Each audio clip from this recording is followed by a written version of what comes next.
నమస్తే.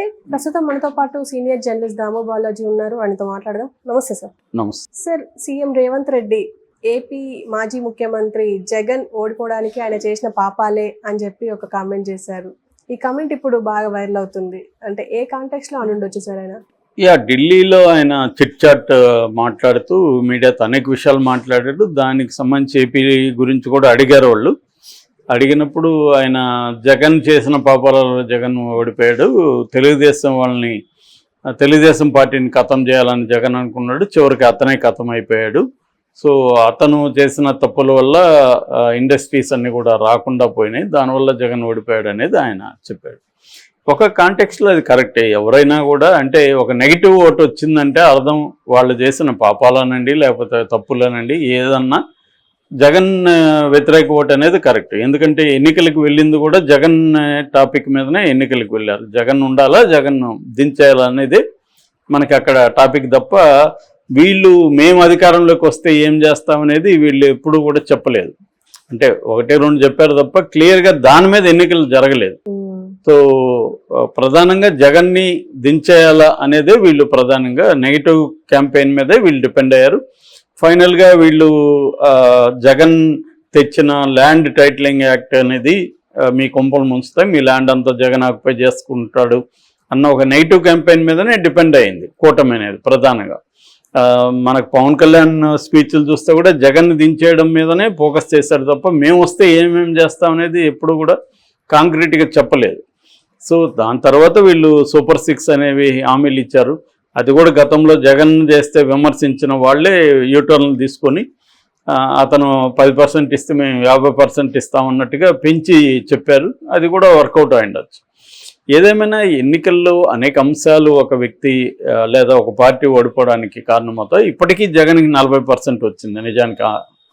ఆ రకంగా చూసుకున్నప్పుడు ఓన్లీ సీట్లు తగ్గాయి తప్ప పర్సంటేజ్ పెద్దగా పడిపోలేదు. అంటే కన్వెన్షనల్గా వైసీపీకి 40% ఓట్ అనేది ఉంటుంది. ఎప్పుడైనా స్వింగ్ ఓటర్సే డిసైడ్ చేస్తున్నారు. కన్వెన్షనల్గా ఆంధ్రప్రదేశ్లో 40% వైసీపీకి 40% టీడీపీకి ఓట్ బ్యాంక్ అనేది కామన్. అది అయితే ఈ స్వింగ్ ఓటర్స్ ఉంటారు, అటు ఇటుగా జంప్ చేసేవాళ్ళు, వాళ్ళు మీద అనేక ప్రభావాలు పడవచ్చు. అది జగన్ వ్యతిరేక ఓటుగా మనకి ఎక్కువ కన్వర్ట్ అయింది.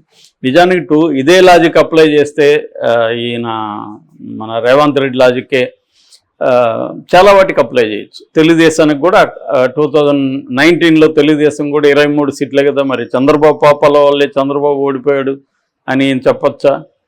చెప్పచ్చు, తప్పేం లేదు. ఎందుకంటే ఇది జగన్ కరెక్ట్ అయినప్పుడు అది కూడా కరెక్టే కదా.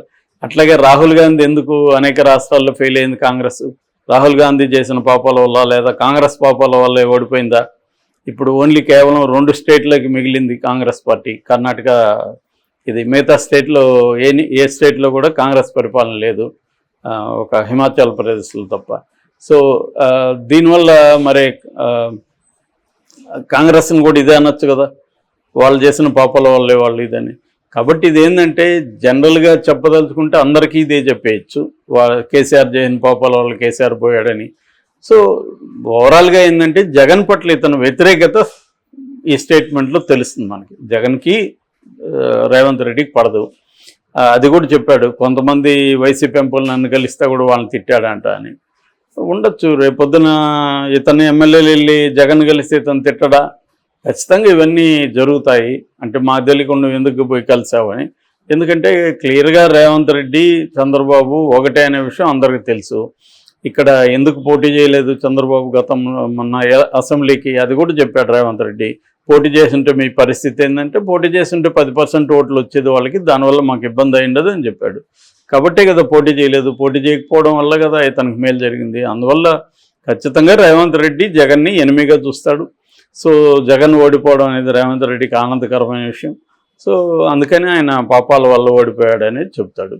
కానీ ఈ స్టేట్మెంట్ అనేది అందరికీ వర్తిస్తుంది. రేపు పొద్దున్న రేవంత్ రెడ్డికి ఇక్కడ నెక్స్ట్ మళ్ళీ గెలవాలి కదా, గెలకపోతే అప్పుడు కూడా పాపాల వల్ల అని చెప్పచ్చు.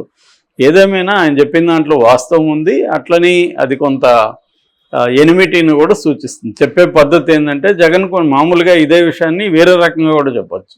జగన్ కొన్ని తప్పులు చేశాడు, పొరపాట్లు చేశాడు, దానివల్ల ఓడిపోయాడు, ఇప్పుడు రెక్టిఫై చేసుకుంటారు, మళ్ళీ వస్తారనేది పాజిటివ్ స్టేట్మెంట్. లేదు మనకి నెగిటివ్ ఉంటే అవతల వాడి మీద వాడు పాపాలు చేశాడు, పోయాడు, నాశనం అయిపోయాడు అనేది కూడా చెప్పచ్చు. అంటే నేను చెప్పే పద్ధతిని బట్టి అవతల వ్యక్తి మీద నీ అభిప్రాయం ఏంటనేది మనం గ్రహించవచ్చు. సో ఇప్పుడు జగన్ పార్టీలో వాళ్ళు కావచ్చు, జగన్ శ్రేయోభిలాషులు కావచ్చు, వాళ్ళు ఎలా చెప్తున్నారంటే జగన్ కొన్ని తప్పులు చేశాడు, పార్టీని పట్టించుకోలేదు, ఎమ్మెల్యేలను పట్టించుకోలేదు, ఎంపీలను పట్టించుకోలేదు, తర్వాత సీఎంఓల మీదనే నమ్మాడు, సీఎంఓలో ధనంజయ రెడ్డి కావచ్చు, సజ్జల అడ్వైజర్ సజ్జలు కావచ్చు, ఇలాంటి వాళ్ళకి వదిలేసి తను ఇది చేశాడు. అట్లాగే మీడియాని పట్టించుకోలేదు,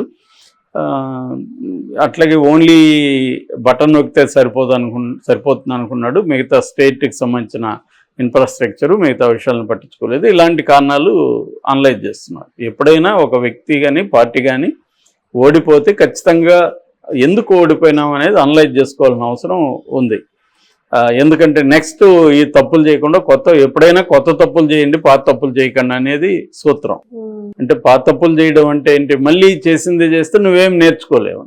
కాకపోతే ఫ్రాయిడ్ లాంటి వాళ్ళ థియరీ వేరే ఉంది. అదేంటంటే హిస్టరీ నుంచి మనం ఒకటే నేర్చుకుంటాం, అదేంటంటే మనం ఏమీ నేర్చుకోము అనే విషయాన్ని నేర్చుకుంటాం అంటాడు ఆయన.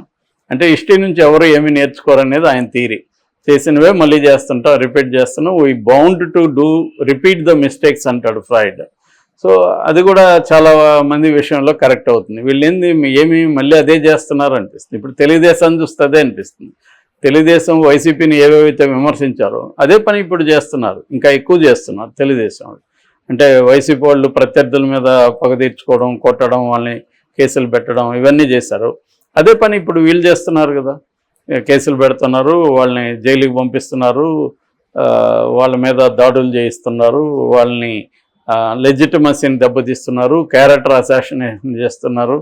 ఇదే పని వీళ్ళు చేస్తున్నారు, అదే పని అప్పుడు వాళ్ళు చేశారు. సో ఇక్కడ మరి చంద్రబాబు గారిని తెలుగుదేశం హిస్టరీ నుంచి ఏం నేర్చుకున్నట్టు? ఇక్కడ రేవంత్ రెడ్డి సేమ్. రేవంత్ రెడ్డి గతంలో కేసీఆర్ రేవంత్ రెడ్డికి సంబంధించి ఏమేమి చేశాడో రేవంత్ రెడ్డి కేసీఆర్ మీద అదే చేస్తున్నాడు. కేసీఆర్ గతంలో రేవంత్ రెడ్డి మీద కేసులు పెట్టాడు, జైలుకి పంపించాడు. అట్లాగే వాళ్ళ కాంగ్రెస్ పార్టీలో ఉండే ఎక్కువ మందిని తన పార్టీలో చేర్పించుకున్నాడు. ఇవన్నీ కేసీఆర్ చేశాడు. ఇప్పుడు కూడా రేవంత్ రెడ్డి అవే చేస్తున్నాడు కదా. సో పార్టీలో ఉండేవాళ్ళని లాక్కుంటున్నాడు, కేసులు పెడుతున్నాడు, అరెస్టులు చేయిస్తున్నాడు, తవ్వుతున్నాడు, స్కాములంతా అదే పని రేవంత్ రెడ్డి. మరి రేవంత్ రెడ్డి ఏమి హిస్టరీ నుంచి నేర్చుకున్నాడు? సో వీళ్ళు ఎవరు హిస్టరీ నుంచి ఏమి నేర్చుకోరు. ప్రతిపక్షంలో ఉన్నప్పుడు వీళ్ళకి అన్నీ గుర్తొస్తాయి, డెమోక్రసీ విలువలు అన్నీ గుర్తొస్తాయి. అధికారం కావాలనుకున్నప్పుడు ఇవేమి గుర్తుకురావు, అధికారం ఒకటే కావాలి.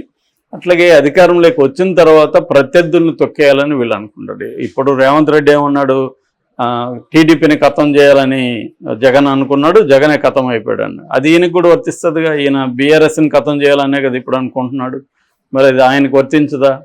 సో కాబట్టి ఇదేంటంటే చెప్పేందుకు నీతులు ఉన్నాయి అన్నట్టుగా వేరే వాళ్ళకి చెప్పడానికి అందరి దగ్గర నీతులు ఉంటాయి. రేవంత్ రెడ్డి కూడా అతీతుడేం కాదు, ఆయన కూడా ఒక హ్యూమన్ బీయింగే. కాబట్టి హ్యూమన్ బీయింగ్లో ఉండే అన్ని మంచి లక్షణాలు అవలక్షణాలు అన్నీ ఆయనలో కూడా ఉంటాయి.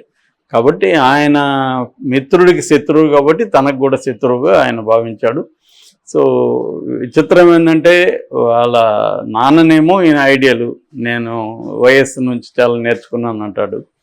సో మేబీ జగన్ కూడా కొంతకాలం ఆయన పరిపాలించిన తర్వాత ఆయన ఐడియల్ అవుతాడేమో తెలీదు.